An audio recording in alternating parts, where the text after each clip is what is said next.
رليت عن المولى تعالى الذي ربى فؤادي وحناني واكرم بي ربا. mbokk yi ñuy seetaan ci biir réew mi ak bitim réew noo ngi leen di nuyu di ko tàmbalee ci xalifatul am Cheikh Mamadul Muntaxa ñaan yàlla sunu borom guddalu fanam wérali ciram dolli ko tawfeex ak kattan ba li mu naal mu def ko ten ànd koog moom. waaye di ziare mboolem cheikh yi Serigne Touba yëpp jaare ko ci suñu am di Xadi Fall waaye di ziar mboolem mbokki taalibe yëpp jaare ko ci sunu jëwriñ yi. mbokk yi tey nag yamook altine juróom-ñaari fan ci weeru juillet atum 2025 yamook fukki fan ak benn ci weeru muharram atum junne ak ñeent téeméer ak ñeent fukk ak juróom-ñaar yamook juróom-benneelu édition caravane Mayumba tey ñu nekk fi nga xam ne mooy Montagne Sainte. jotaay bi nag noo ngi siyaare kilifa yi ñu ko àndal tàmbalee ko ci sëriñ Abdou Baaxe moom sëriñ Xalil moom Cheikh Mamadou Fadal moom Xadimu Rasul waaye di siyaare bu baax a baax sëriñ Fallou Bousso Tamba waaye itam di siyaar bu baax sëriñ Cheikhouna Bousso naka noonu ñuy siyaar bu baax a baax Baye Dame Mbaye Longor waaye itam di siyaar bu baax a baax imam Massaer Fall waaye di siyaar bu baax nag Serigne Cheikh Mbeng di jëwrunu karawaanu Mayumba ziar boobu dem ci mboolem bokku taalibe yëpp xam naa ngir bañ a guddal dañuy tàmbale jotaay bi ànd koog yéen incha allah ndax ku ne xam na ne bis bi tey am na lu ci war mooy ñetti barab yoo xam ne war nañ fa dem benn baa ngi nii mu des yeneen ñaar yi te daañ ko ànd ak mbokku taalibe yi xam naa kon dañuy dalal rek Serigne Cheikh Mbeng mi nga xam ne mooy jëwrunu karawaanu Mayumba mu ubbi jotaay bi bu noppee incha allahu rabbi ñi ci war a topp rek comme niñ ko waxee muy jotaay bi ngeen gis ni kenn ku ci nekk dana jël kaddu ci ñi nga xam ne ñoo war a yëkkati kaddu ci jotaay bi kon Serigne Cheikh Mbeng jëwrunu karawaan Mayumba 2025 bismillah. ba'da a'uuzu billahi mina seytaani rajim bismillahi rahmaani rahim la hawla wala quwwata illa billahi azim asalaamaaleykum wa rahmatullahi taala wa barakaatu. ginnaaw bu ñu sante borom bi tabaraka wa taala julli ci yonent bi alayhi salaatu wa salaam ñu ngi jaajëfal Cheikh Ahmad Bamba Xaadim Rasul mi waral ñu daje fii tey di sàkku ak ñaan wér ak gudd fan gu yokku ci xalif général murit mi nga xam ne moo joxe ndigal lii muy sëñ Muntaxa moom Cheikh Ahmad Bachir di sàkku lit ñaan jawriñam ja sëriñ Amdi Xadi Fall ñu ngi nuyu ñi fi teew ñëpp ci liggéey bu màgg buñ bëgg a présenté rek ci diggante bu gàtt ngir xamle ci loo xam ni liggéey bu am solo la boo xam ni dafa doore woon ci jëwriñ ji ñuy wax sëriñ Fallou Bousso moom sëriñ Ali Bousso nekkoon ak ñun fii ci Gabon doonoon ku am xalaat bu sori boo xam ni buñ demee ba ca conférence ba wala ci yeneen jotaay dinañ gën a leeral jëfam fii ci Gabon waaye ñu présenté wane ni rek xalaat bi ak initiative bi jaare woon ci moom ba mu mën a agsi fii tey ca ñu langoo ak ab xalifaam di doomam nii sëriñ Cheikhouna Bousso sëñ Mbaye Tène présenté na ko léegi waaye liggéey boobu nag dox ba def beneen étape dañ ko doon def mel ni lu ko yemale ci sun biir ñun taalibe sëñ Touba yi waaye nag ñu dem ba xam ne liggéey la bu yaatu boo xam ne addina bépp ko bokk rawatina réewum Gabon mii nga xam fi la sëñ Touba doon liggéeyee moom moo tax ñu amal tey ji ci Montagne Sainte conférence de presse boo xam ni Baye Dame Mbaye mi dina ko def léegi ci français ba waa Gabon mën cee jot bu yaatu waaye nag feggoog sëñ Fall Bousso Tamba mi nga xam ne yàlla def na fii ci Gabon ku fi yàgg ak ñun la àndoon ak sëñ Fall Bousso moom ànd ak kuréel yii fi ne yëpp ci Gabon te amal liggéey bii tey moo xam daayira kër sëñ Touba la Grâce moo xam bateau yàlla moo xam kuréel yi sëñ Touba yi fi nekk yëpp bàyyiwuñ benn ñoom ñoo àndandoo ba mën a amal lii tey jii loolee sëñ Fall Bousso Tamba mi moo ko àndoon ak ñun yoroon fi daara di ñu jàngal di ñu xamal ànd ak ñun ci lu baree bari daa dem feneen waaye ci liggéey bi la bokk kon moom it dina am loo xam dina ko fi leeral waaye lu ci ne dinañ ko tënk ci ay minutes yoo xam ne du mën a yàgg ndax ñi buñ fi jógee ñi ngi jëm ci marche boobu nga xam mooy topp jéegooy sëriñ Touba yi dale ca fam ne woon ba ñuy àgg ca débarcadère ba dellu si Montagne Sainte gi nga xam ne fi la mbir mi jeexee woon ci présentation bi nag imam Massaer Fall mi ngi nii moom di imam yi barab bii nu ne nga xam ne biñ ko ubbee ba tey moo fi ne di jiite moom it nekkoon fi ak sëñ Fall Bousso Tamba doon ab jàngalekat bu ñëpp xam kon daal li nga xam ne bëggoon nañ koo wax mooy sëñ Fall Bousso initiative bi mu andi initiative sëñ Touba la liggéeyaa kon sëñ Touba la woon boo xam ni dañoo amoon ci moom yaakaar lool ba sëñ Mourtala Mbacke xëy woo ko fii sant ko ab liggéey sëñ Touba mu nekk ca lu jiitu Cheikh Abdoulaye neewoon na ko dellul Gabon sëñ Touba da la fay liggéeyal Fallou xam naa ci sa jëmm ji loo xam ne xamoo ko ci sa bopp. loolee nag bi mu amee mu décrété fii ci kanam ci waajtaayu màggal gi ci kanam sëñ Bass ak mbooleem yoon wi nii décrété bisub Serigne Touba bub soxna Jaara boo xam ña ngi koy amale ca Mayomba daal di jóg nag di ci dox ci këyit amal lépp ba lii mën a am tey waaye loolu nag fekk na Gabon ca bu yàgg nit ñi yàgg nañoo yittewoo jaar-jaari sëñ Touba moo xam ci Mayomba la moo xam ci Libreville. loolu moomu nag tënku ci organisation boo xam ni li war a am ci réewum jàmbur muy am ay këyit récépissé mu am ko ñëpp nag àndandoo tënku di liggéey ba mën a amal liggéey bi muy liggéey boo xam ne war nañoo jóg di topp jaar-jaari sëñ bi programme bi ni muy déroulé xam naa ni mi ngi jëm ci kanam dinañ ko am kon xam naa ni dañuy bàyyi kàddu gi sëñ Mbaye Tène ngir mu mën a àggale liggéey bi ci ni muy jàllee ba ndax bu ñu jógee fi dana war dem ci marché bi incha allah. bismillahi rahmaani rahim alhamdulilahi rabbil alamin wasalaatu wasalaamu ala ashraf al anbiyaai wal mursalin sayidina wa mawlana muhammadin al amin wa ala alihi wa sahbihi wa asna xadimihi dawi ridwani wa tamkin bokk yi asalaamaaleykum wa rahmatullahi wa barakaatu. ñoo ngi nuyu ñëpp di ziyaare ñëpp di ndokkeel ñëpp xam naa di ñëw rek wax tuuti ay kàddu yoo xam ne dañuy tënk rek solo si nga xam ne béréb bii ñu nekk ak li aju ci béréb bi am na ko ci liggéeyu Sëriñ Tuubaa bi nga xam ne moo ñu fi dajale te mooy liggéey bu màgg bi mu liggéey si woon fii ci géej gi ci Gabon fii ñu nekk bokk yi mooy Montagne Sainte ci Libreville di capitalu Gabon. Ku miin mbind sëñ bi wala nga di ko jàng danga ci fekk lu bari mu di ko tudd yaakaar naa bayit yi ci sama ginnaaw rek dana ko firndeel bi ñu ko indee fii Gabon ci le 2 octobre 1895 la sëriñ bi agsi Gabon la njëkk a teg tànkam ci suufus Gabon bi mu wàccee julli ñaari rakkam foofu ci palaasu boobu ñuy wax Malaayika ñu yóbbu ko interné ko ci fi soldaar yi ne woon ci fii nga xam ne mooy centre ville bi léegi nga xam ne soriwul mosquée centrale bi danañ fa dem incha allah ci marché bi fii nag dafa nekkoon béréb boo xam ne da koo fonkoon ay xew-xew it yu am solo xew fi yoo xam ne firndeel na ko ci mbind loolu rek ci la ñuy tënk lu gàtt rek wala ñoo julli weer yi mu fi def ñetti weer juróom-benn weer borom xam-xam yi wute nañ ci ñiy gëstu lu ci mën di xew am na ay jamono yoo xam ne bu ñu delloo ci mbindam ak mbindum sëñ Mad Lamin Jóob Dagana ci al irwa ak ci alminax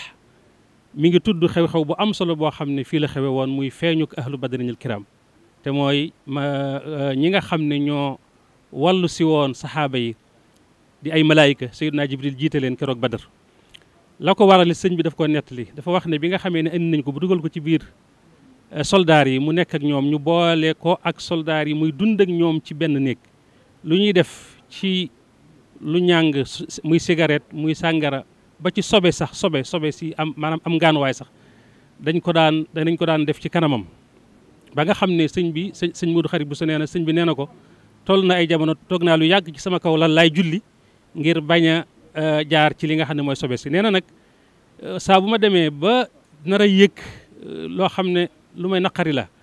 wala ma nar a jàmbat sama xel ne yar ci kiraaman kaatibiina yi malaayka yu tedd yi nga xam ne ñoom la yàlla di binduloo jëfi jaam bi rawatina ñaari malaayka yi nga xam ne ñooy raqib ak atiid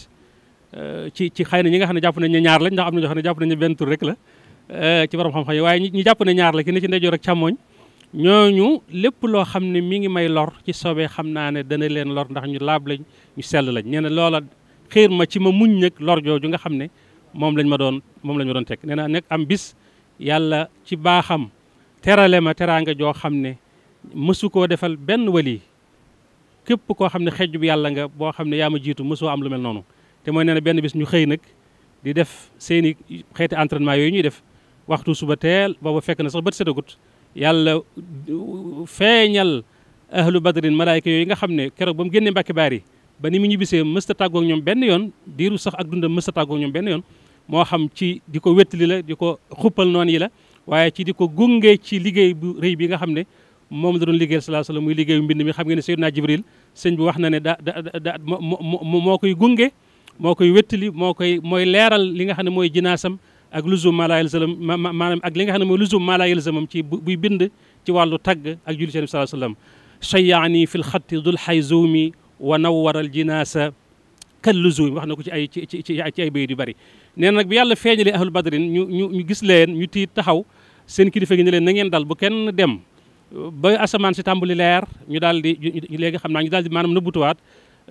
sëriñ bi nee na seen kilifa gi woo ma ne ma dafa mel da nga am gaa yoo xam ne daal boo duggee ci mbir mu la jaaxal daal xam naa da nga leen di soxla nee na ma ne ko waaye ñooñu ngay wax sax ay nit lañ wala ay jinne ne mu ne xam nga li ma bëgg wax nee na mu noppi day xës ba gudd rek foofu laa ci yem bi mu koy firndeel ci xasi rek ay yesi mi ne laa indi jeewali ak ci bayit yi sama ginnaaw nga xam ne baamtu na ko ay yoon ci xasaayid yi waaye ñu tudd ci benn rek nga xam ne moom mooy tënk yëpp mooy bi mu waxee ne ci ay yesa yassara lil muna lada liber wali man qaada li ma gaaba an kulli wali yàlla yombalal na ma fii fi Libreville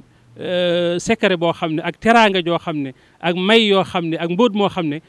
ni ma ko waxee woon léegi képp koo xam ne xejjub yàlla nga boo xam ne jiitu woon nga ma ëmp na la maanaam jomb na la loola nag maa gaaba an kulli wali gi da koo lëmoon waaye ñaari bayit yi nga xam ne ñoo ci topp nag moo ko firi mooy laamuk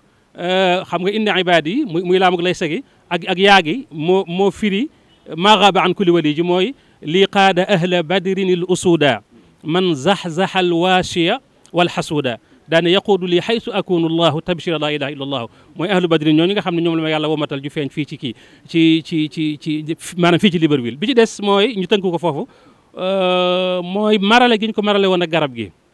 ak yeer mi sax yooyu yëpp ñu wax nañ ni fii la xewee leen lu ci nekk it am na bayit yu koy firndeel te mooy fisiyaat bi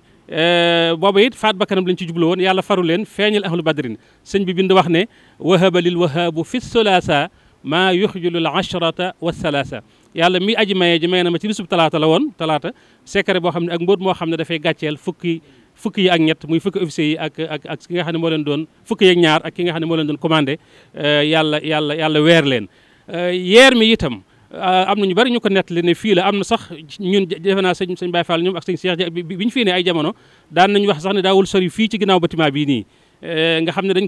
koo gas mel ne maanaam piège boo xam ne bi ñu ko defee ba àggal dañ ko woo ne ko ñëwal wuy suñu comme Seydina Jibril ak sallallahu alayhi wa sallam daa nañ ko xibaar luy bëgg a ñëw yéen saa sallam ne woon na ko ci Daaru Xudoos li ma lay dimbalee mooy nattu buy bëgg a ñëw dinaa la ko wax waaye du ma la nag ma jàppale foofu laa ci yem bi mu ñëwee ba jub yeer mi kàmb gi xamal nañ ko ne ko fii am na lu fi nekk luy lore waaye nag maanaam wéyal rek bul natt bi la mu dem daal di surux ci biir bi mu duggee ci biir nekk dafa lu yàgg ci biir kàmb gi di taalif sax di bind lu yàgg dégg ngeen ci xissab Cheikh Abdou Lahad mu di ko nettali nee na ñu baax ñu bari fekk nañ ko fa ak sax almalul aala ñooñu nga xam ne ñoom la àndal ñëw nañ fa ngir bëgg koo xeetali nii Jibril ak ñi ma àndaloon bëggoon a xeetali Seydina Ibrahima keroog ci sawara wa mu jox leen ngànt nee na amul lu may jëmm téye ci mbagg yi génne ko ne ko demal ki sib liggéey bi mu gestoo gis muy soxna bu sa ndeyam waaw muy maam jaara mu daal bind wax ne dégg nga radama rabbi maa aduwiya xafar li darari wasaana nii aman kafar yàlla mëdd na kàmb gi nga xam ne moom la ma sabab noonu gasaloon aar na ma itam ñoŋal na ma itam ci lépp loo xam ne ci képp koo xam ne ab yéefar la kon yooyu ci tënk mooy xew-xew yi nga xam ne xew na fii xam naa ma tënk foofu ndax day mel ne julli jot na incha allah li ki des bu sëñ daam ñëwee bàyyi daam dina ko gën a leeral ci li nga xam ne mooy làkku nasaraan asalaamaaleykum wa rahmatullahi wa barakatu wa malikanni nafsa wa turdillahin xablanti xaaliya li gayriya muin wajal hawaaya taabian lima tuhib waliya hab fi lxalqi ma minka uhib bila diraarin wa bila adaawa waltaqini jawaalib alshaqaawa amin ya rabbi bi xurmati nabi wal xalba minni kulla durrin janni bi barke Sëriñ Tuubaa. Chers Gabonais et Gabonaises, chers citoyens du monde, nous vous adressons nos salutations les plus chaleureuses à partir de ce lieu très historique qui est la ville de Libreville, qui est mentionnée dans plusieurs des écrits de Cheikh Ahmadou Bamba. Mais nous vous adressons aussi nos salutations à partir de ce lieu où est érigée cette grande mosquée qui est la mosquée de la Montagne Sainte, où est lieu beaucoup d'événements historiques très liés à la vie de Cheikh Ahmadou Bamba. Avant d'avancer, il faut rappeler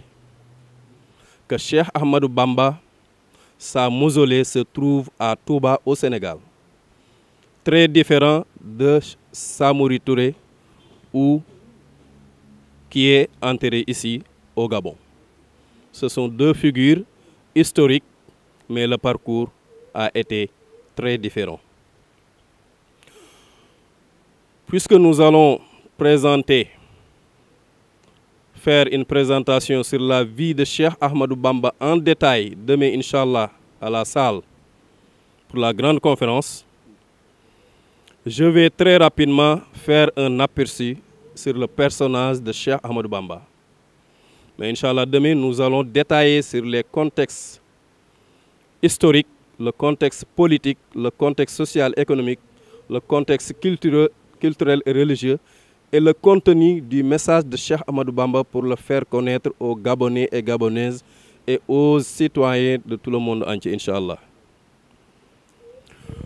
Nous tous, nous savons que l'histoire des nations et des religions est menée par des hommes d'exception dotés d'un grand esprit et d'un cœur fort avec une forte détermination. Grâce à leurs fortes aspirations, ils accèdent aux rangs et aux positions les plus élevées et avec leur avancement, ils bâtissent la gloire des nations et élèvent haut leurs étendards. Notre histoire islamique est pleine de ces hommes qui ont donné l'exemple par la force de leur foi en Dieu, leur intégrité, leur piété, leur fermeté dans les principes et leur dévouement à défendre la vérité et à soutenir la religion. Cheikh Ahmadou Bamba Khadim Rasoul qui signifie le serviteur privilégié du prophète sallallahu alayhi wa sallam, Cheikh Ahmadou Bamba, que Dieu l'agrée, fait partie de ces hommes. C'est une personnalité par son génie, son caractère unique et la multiplicité de ses aspects extraordinaires. Sa vie entière est une merveille, est un miracle. Il a lui-même confirmé cela dans un contexte de gratitude envers son Seigneur en disant « Hustu hayatan la tura li ghayri, mu'jizatan banat li uzni khayri » J'ai mené une vie qui m'est unique et que nul n'aura. Et je suis un miracle pour le prophète, paix et salut sur lui. Je ne doute jamais de mon statut de voisin de Dieu, tout en étant une merveille pour l'univers. Citoyens du monde, nous vous adressons encore nos salutations à partir du deuxième pays de Cheikh Ahmadou Bamba. Nous, Sénégalais, nous Mourides, nous considérons que Gabon est la deuxième ville, le deuxième pays de Cheikh Ahmadou Bamba après le Sénégal. Parce que la quintessence et l'essence de sa mission a été développée et menée ici, dans les territoires gabonais. Donc, un petit aperçu sur Cheikh Ahmadou Bamba à partir de l'an 1882 ou 83, l'année après la disparition de son père. Cheikh Ahmadou Bamba lui-même qualifiait sa propre personne partout dans ses écrits, Ahmad al-Faqir, Ahmad l'indigent spirituel. Ahmad, fils de Ahmad, parce que son père s'appelait Mammor, qui signifie en arabe Muhammad Ahmad. Ahmad, descendant de Habiballah, Habiballah qui est le père, son grand-père, donc il est le père de son père. Ou encore Muhammad, fils de son maître spirituel, Muhammad, parce que c'est son père qui l'enseignait. Donc de son vrai nom, Muhammad, fils de Muhammad, fils de Habibullah. Il nous parvint par la grâce de Dieu au mois de Muharram. C'est le mois actuel, c'est le premier mois du calendrier musulman. au mois de Muharram, en l'an 1270 de l'Hégire, environ 1853-1855, à Mbacké, une localité située dans le Bawol du Sénégal, loin de Touba de 7 km. Cette localité a été fondée par son grand-père. Le village porte le nom de la famille Mbacké. La famille Mbacké, dont la piété très connue leur valut une influence religieuse particulière, un respect et une vénération pour la face de Dieu. Homme de haute culture et d'une orthodoxie stricte dans l'assimilation des valeurs culturelles islamiques, ils firent du village Mbacké un centre académique et une capitale spirituelle. Le père de Cheikh Ahmadou Bamba, Mame Mor Anta Sali ou Mouhamad Mbacké, était un éminent jurisconsulte, un expert de la loi islamique, un dévot qui enseignait le Coran et les sciences religieuses. Sa mère, Mariam Bousso, grâce à sa piété, sa vertu et son scrupule, eut le privilège de répondre au nom de Jaratullah, qui signifie voisine de Dieu. Mais cette dénomination n'était pas fortuite, elle l'a méritée au milieu des siennes. Donc les parents de Cheikh Ahmadou Bamba ont très tôt découvert en lui une perfection innée qui s'est traduite par des attitudes, des comportements de piété, de bonne conduite morale, de dévotion, de solitude, de méditation et un comportement exécrant l'amusement, l'indécence et le péché. Partout où il passa, durant son cursus, après avoir parfaitement assimilé le Coran, que ce soit pour l'acquisition des sciences religieuses ou instrumentales comme la grammaire arabe, la prosodie, la rhétorique, etc., on lui reconnut unanimement une perfection spirituelle qui ne pouvait que résulter d'une lumière provenant de Dieu. Jusqu'à l'an 1300, il assurait l'enseignement auprès de son père et sa carrière intellectuelle lui avait permis, dans le cadre de ses fonctions, des fonctions que celui-ci, son père, lui confiait d'ailleurs, d'écrire dans certains domaines et des sciences religieuses instrumentales pour le rendre plus accessible. Il composa à cet effet le Jawharun Nafis, qui signifie le joyau précieux,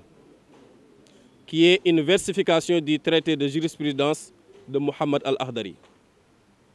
L'ouvrage intitulé Mawahibul Quddus, les dons du Très Saint, qui est une reprise versifiée de l'ouvrage de théologie de l'imam As-Sanoussi intitulé Ummul Barahin, la source des preuves. On peut mentionner aussi Jazbatus Sigar Liqidmatil Mukhtar, l'attirance des adolescents vers le service rendu au prophète sallallahu alayhi wa sallam, paix et salut sur lui, qui est un ouvrage traitant particulièrement des articles de la foi. On a aussi le Moulayinu Soudour, qui signifie l'adoucissement des cœurs, qui reprend en versification le Bidayatul Hidayah de Imam al-Ghazali, qui signifie le commencement de la bonne direction. Donc Cheikh Ahmadou Bamba reprendra par la suite ce poème sous le titre de Munawwirus Soudour, l'illumination des cœurs. C'est un ouvrage qui traite du perfectionnement spirituel. Plus tard, il composera bien d'autres ouvrages dans les domaines de la jurisprudence, de la théologie, du soufisme, de la bonne éducation et dans d'autres branches comme la grammaire. Donc, Cheikh Ahmadou Bamba, il est venu avec un message d'appel béni à la revivification de la voix du prophète, paix et salut sur lui. Par là, j'entends la réhabilitation de la voix originelle et originale du prophète, paix et salut sur lui. Et il a établi sa grande méthode de réforme avec une grande influence qui a été décrite par son fils Cheikh Mohamedou Bachir en disant: une grande fluctuation dans la revivification de la religion musulmane et l'émergence d'une grande méthode de réforme d'une ampleur sans précédent ont provoqué l'étonnement dans les cœurs et un choc dans les fondements du leadership. Assurément, nous aurons l'occasion demain, dans la grande conférence, de détailler sur l'environnement et les contextes qui prévalaient avant la venue de Cheikh Ahmadou Bamba. Nous allons aussi détailler sur la vie de Cheikh Ahmadou Bamba, ses enseignements, sa mission et son message. Sur ce, je vous remercie. Wassalamu alaikum wa rahmatullahi ta'ala wa barakatuh. رليت عن المولى تعالى لشي ربا فؤادي وخناني وأكرم بي ربا